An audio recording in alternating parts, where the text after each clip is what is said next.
Hola, un cordial saludo para todos. Bienvenido una vez más a mi canal de YouTube, Profe Edison. En esta oportunidad les quiero compartir el primer capítulo de este seminario en fútbol base, donde estaremos compartiendo todos los conceptos básicos que debemos de saber como formadores, como entrenadores para llevar nuestros alumnos en la disciplina de fútbol al máximo nivel. En este primer tema estaremos hablando de un tema muy importante que yo creo que era el perfecto como introducción, que es la fisiología del ejercicio. ¿Y por qué toqué este tema?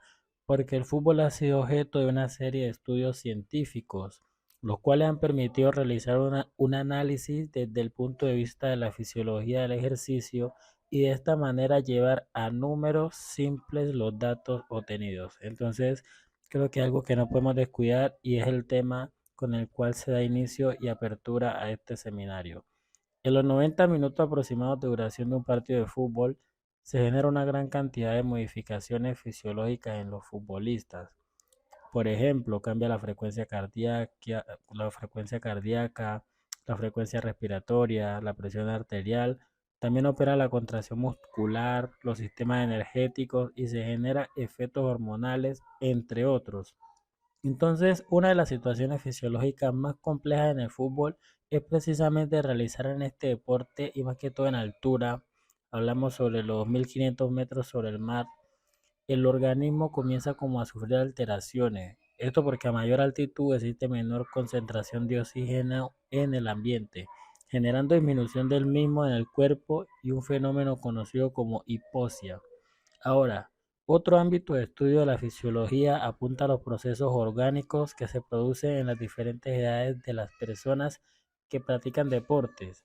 En función de esto, es importante tener en cuenta que las reacciones que ocurren en niños son distintas a las reacciones del cuerpo adulto. Un ejemplo, frecuencia cardíaca en reposo o sistemas energéticos. Entonces son bastante los documentos que se pueden encontrar sobre la fisiología del ejercicio, pero hay que recordar siempre que nuestro futbolista es un niño o una niña. Y dado que los estudios fisiológicos realizados en niños son escasos, debemos poner esencial cuidado en el uso de metodologías aplicadas al entrenamiento del fútbol. Entonces, eh, por eso quise iniciar el seminario teniendo en cuenta este tema. Ahora, el niño que tenemos al frente y a nuestro cargo se encuentra en la etapa más fértil y fecunda de su desarrollo, justo en la edad llamada edad de oro de su aprendizaje, que va entre los 6 a 12 años aproximadamente. Nunca antes ni después de esta edad estará el niño más apto y motivado para aprender. Está ávido de saber, deseoso de conocer y disfrutar haciendo aquellas cosas que más les gusta. La mayor parte del aprendizaje es producto de su observación.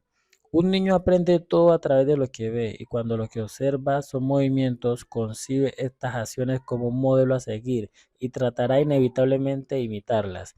Hay que tener siempre en cuenta que el niño todo lo aprende, tanto lo bueno como lo malo. Es un ser en formación, un ente frágil que merece toda nuestra preocupación al relacionarnos con él.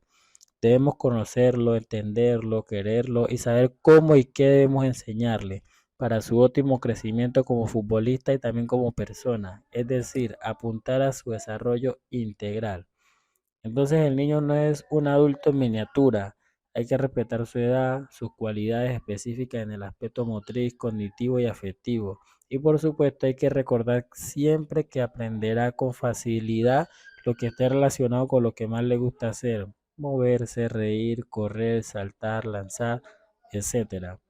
Lo que más le gusta a un niño es jugar. Por lo tanto, para el aprendizaje de cualquier fundamento técnico táctico, la idea es que el niño juegue, aprendiendo y aprenda jugando. Bueno, aportándonos un poco ya el tema de la fisiología del deporte, ha sido ampliamente comprobado que el deporte bien orientado produce significativos beneficios biológicos, psicológicos y sociales para quienes lo practican, mientras que obviamente si es mal guiado, los daños pueden ser enormes. Esto debido a que de la misma forma que se aprende a respetar las reglas, se aprende a transgredirlas, tal como se aprende a ser honesto, se aprende a mentir. Con un buen trabajo físico la persona mejora su salud, pero si entrena mal su estado físico se deteriorará, pudiendo incluso llegar a una condición irrecuperable. En la actualidad, el fútbol es un fenómeno social en expansión, lo que se aprecia en la gran cantidad de ligas, tanto masculinas como femeninas, que se crean cada año en las áreas educacionales, laborales, amateur en general y también profesional. Por tanto, se debe asumir la responsabilidad de sentar las bases que permitan que el fútbol sea para nuestros compatriotas una de las más importantes agentes de asociación y de bienestar psicosocial. Si quienes trabajan con los que practican fútbol son personas idóneas y bien capacitadas, el fútbol se construirá para los jugadores y para la sociedad mucho más que un simple entretención y pasará a transformarse en una potente herramienta de cambio social y personal.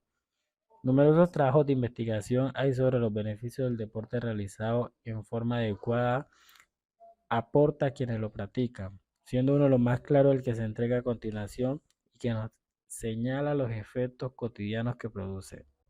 Beneficios psicosociales del fútbol: aumenta el rendimiento académico, aunque disminuye el ausentismo laboral, aumenta la asertividad, disminuye el abuso de alcohol, aumenta la confianza, disminuye la ira, aumenta la estabilidad emocional, disminuye la ansiedad, aumenta el funcionamiento intelectual, disminuye la confusión, aumenta el control interno de la conducta y disminuye la depresión, aumenta la memoria y disminuye los dolores de cabeza, aumenta la percepción, disminuye la hostilidad, aumenta la imagen corporal positiva y disminuye las fobias, aumenta el autocontrol y disminuye la conducta psicoactiva.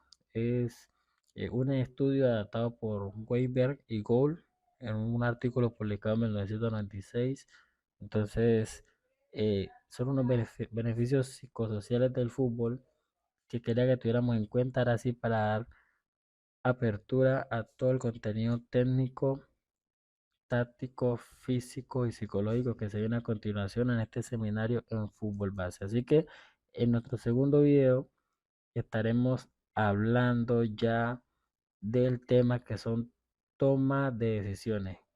Hablaremos de los tipos de entrenamientos que llevan a que el niño tome decisiones y que creo que es lo primero que se debe tener en cuenta, eh, para entrenar el fútbol base. ¿Cuáles son los métodos de entrenamiento? Así que nos vemos en el próximo video.